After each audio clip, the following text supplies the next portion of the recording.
Hi, Billy and Nick. I just wanted to send a quick email to say thank you.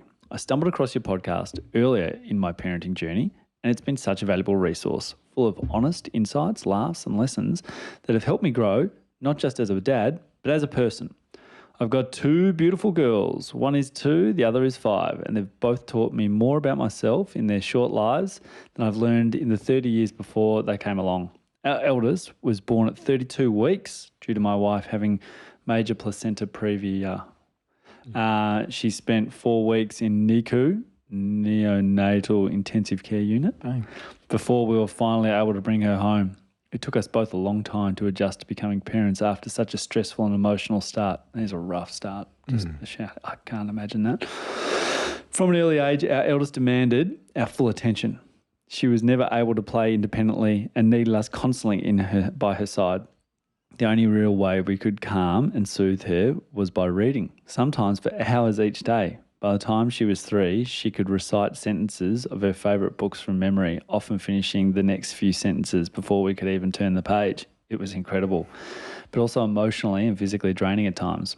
My wife is a maternal and child healthcare nurse and has picked up early signs that our daughter was showing some differences. Unsettled sleep, extreme attachment, heightened emotional responses. Despite being a teacher for over 10 years, I wasn't sure what was happening, but I trusted my wife.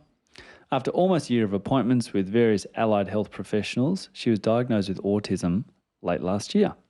Since then, I've thrown myself into learning everything I can to support her better.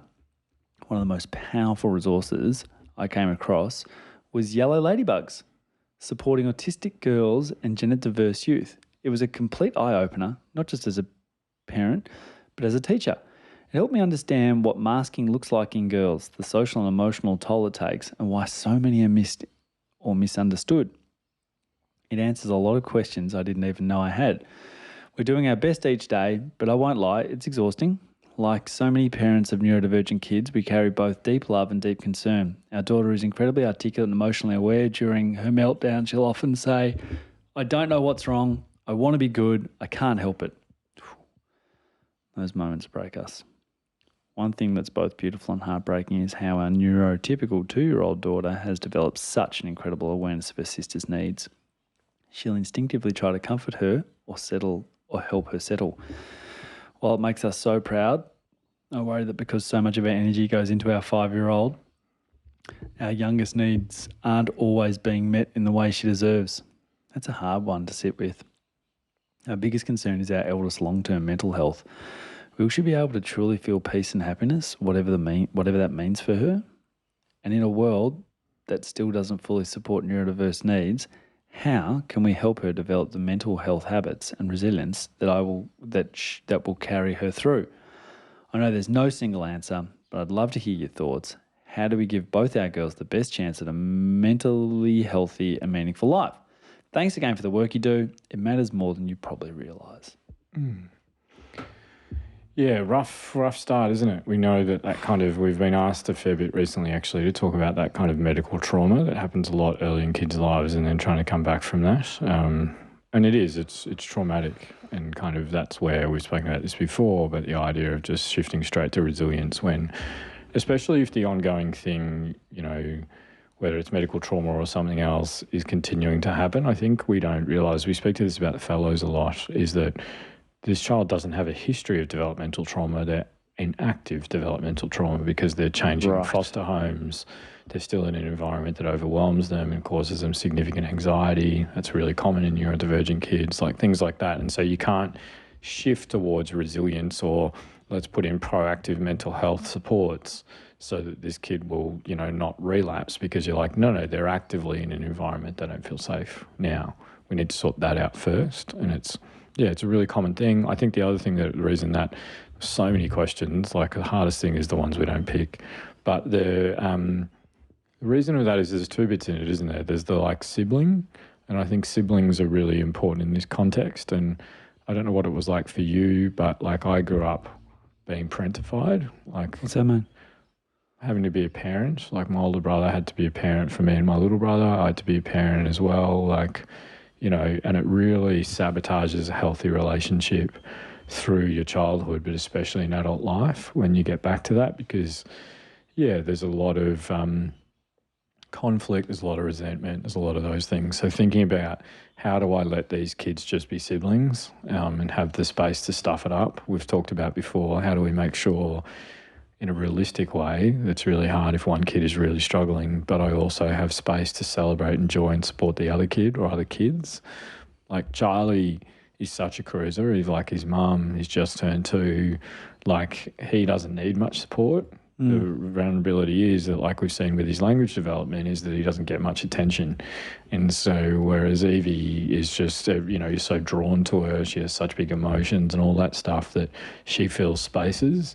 So without sabotaging my relationship with her, I've really lent into time and joy and specific things like reading with Charlie. And now there's a little bub as well that's around. I need to be extra protective of Charlie. Like all of our kids have individual needs and we shouldn't be the same with them. I think that we often hear that in clinic about why they're different. I was the same with both of them, but you actually shouldn't be the same with both of them. There should be consistency in boundaries and things like that, but not in how we meet their social and emotional needs. Does that make sense? Yep.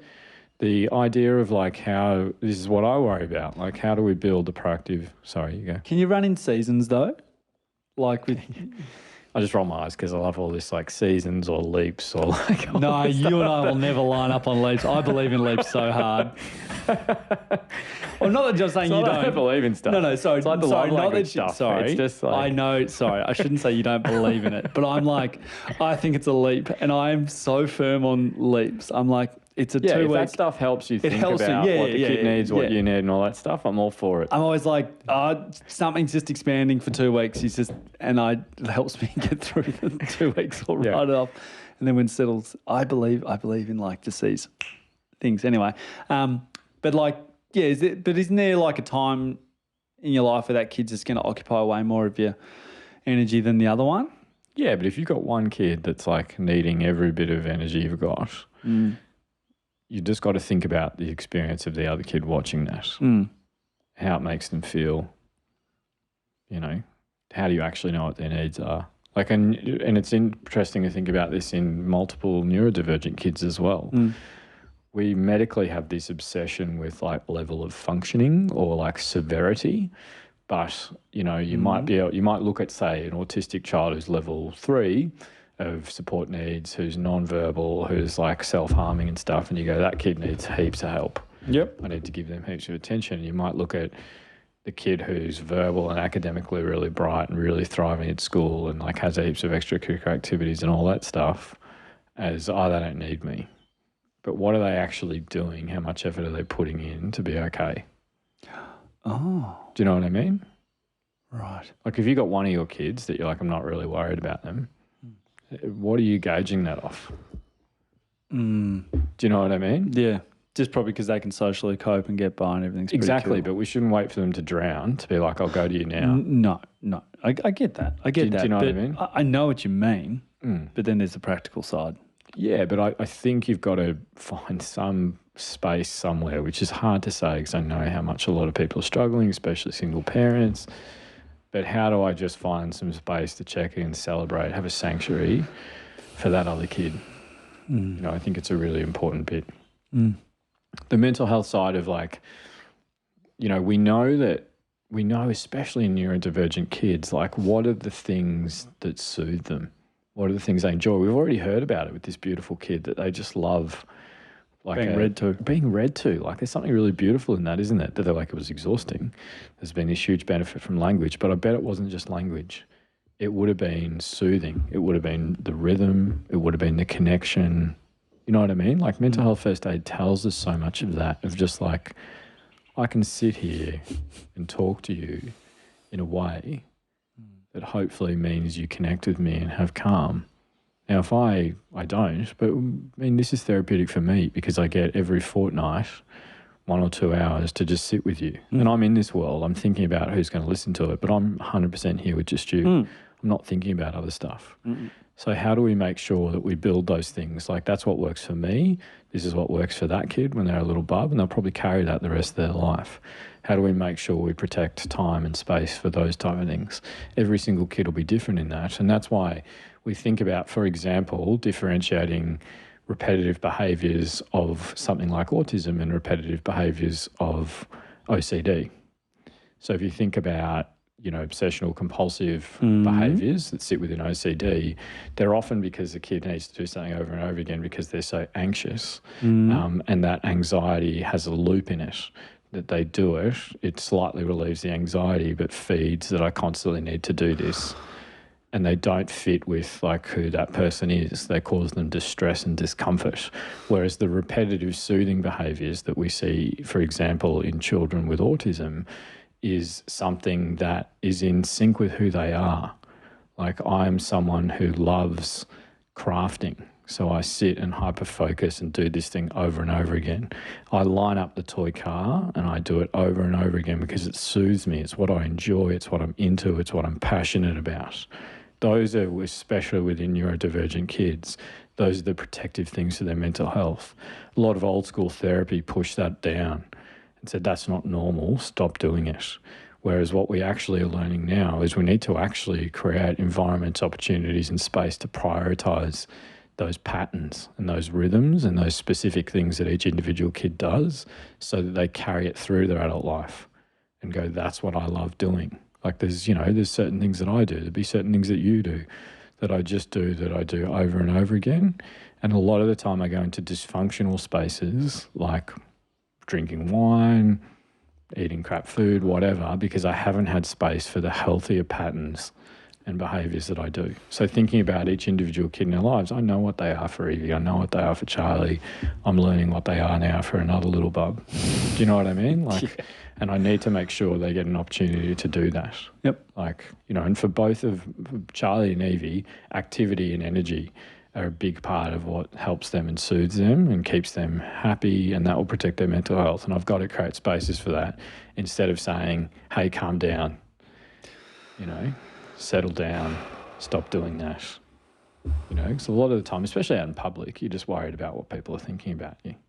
Yeah. Do you know what I mean? We had the amazing Tom Brunzello for dinner and it was just wild. And I was like, early on, I was like, this is not good. Like, these kids should be sitting still and they should be eating and they should be. And I was like, no, this is what every meal is like for us. And it's like, it's cool, it's beautiful. Like, but this cultural pressure comes in of like, no, this is what they've got to be like, especially out in public. Yeah, I wrestle with that one.